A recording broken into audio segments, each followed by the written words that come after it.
Keduanya sama-sama cantik, keduanya juga memiliki sifat yang baik, bijaksana, dermawan, layaknya sifat seorang putri kerajaan yang sempurna. Karena raja tidak memiliki anak laki-laki, maka salah satu putri akan menjadi pewaris tahtanya kelak. Namun, raja bingung memilih salah satu di antara keduanya.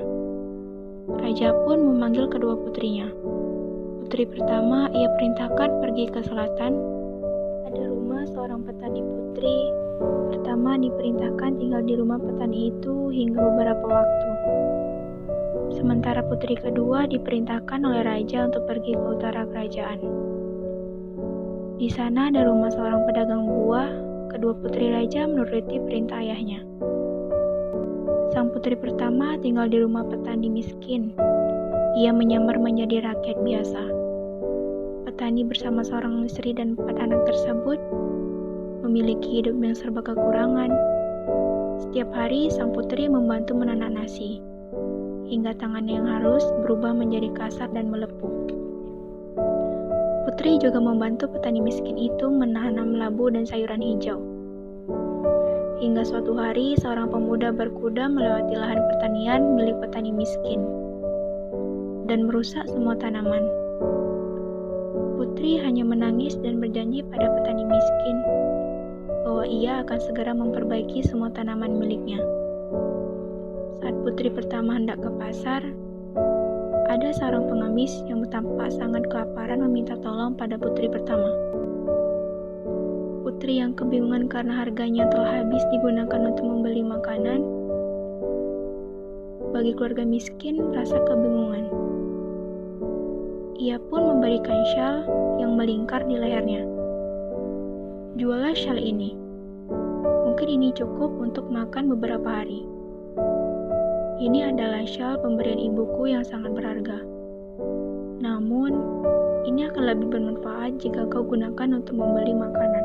Menerima syal pemberian putri dengan sangat gembira. Sementara, putri kedua yang berada di rumah seorang pedagang buah mengalami hal yang sama. Pedagang buah menjual apel dan anggur yang sangat bagus dan manis kepada seorang saudagar kaya. Putri kedua diminta untuk mengantarkan buah-buah itu ke rumah sang saudagar. Setiap hari, ia harus berjalan jauh dari rumah pedagang buah ke rumah saudagar, hingga membuat kakinya lecet dan sakit. Suatu hari, di tengah perjalanan mengantarkan buah, seorang pemuda mabuk menabraknya, membuat semua apel dan anggur rusak.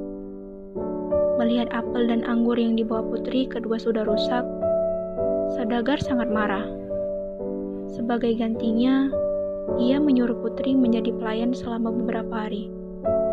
Putri kedua melakukan itu semua dengan sukarela walaupun ia harus mengerjakan pekerjaan yang selama ini belum pernah ia kerjakan. Saat aku pulang ke rumah, pedagang buah putri kedua melihat seorang pengemis tengah menangis di bawah pohon. Pengemis itu sudah beberapa hari tidak makan. Bajunya kumbal dan bau, tangan kanannya memegangi perutnya yang lapar. Namun, karena putri kedua sama sekali tidak memegang uang, ia pun memberikan syal pemberian ibunya kepada pengemis.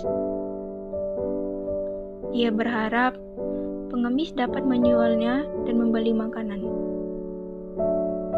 Beberapa bulan kemudian, kedua putri kembar itu dijemput oleh beberapa pengawal istana.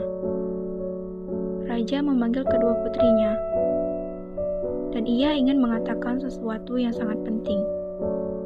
Awalnya aku ingin memilih salah satu di antara kalian berdua untuk menggantikanku. Namun, aku melihat kalian berdua sama-sama memiliki sifat yang sangat bijaksana. Aku pun memutuskan untuk membagi kerajaan. Putri pertama memerintah di bagian utara, dan putri kedua di bagian selatan. Kedua putri mengangguk menuruti ayahnya. Aku juga hendak mempertemukan kalian dengan dua bangsawan terhormat, dua dan bijaksana. Bangsawan tampan yang berasal dari selatan, mereka membawa syal milik kalian berdua. Putri pertama terkejut, namun sangat bahagia. Syal pemberian ibunya yang sangat berharga baginya telah kembali. Ternyata seorang pemuda berkuda yang merusak sayuran petani miskin, dan pengemis yang ia temui itu adalah bangsawan tampan yang sangat menyamar. Putri kedua juga sama bahagianya. Pemuda mabuk yang membuat semua buah yang ia bawa rusak, dan pengemis yang ia temui di bawah pohon itu adalah seorang bangsawan yang tampan yang juga seorang menyamar. Akhirnya kedua putri raja itu menikah dan hidup bahagia selamanya. Karya Nurul Anisa, Prodi PGSD kelas 4I.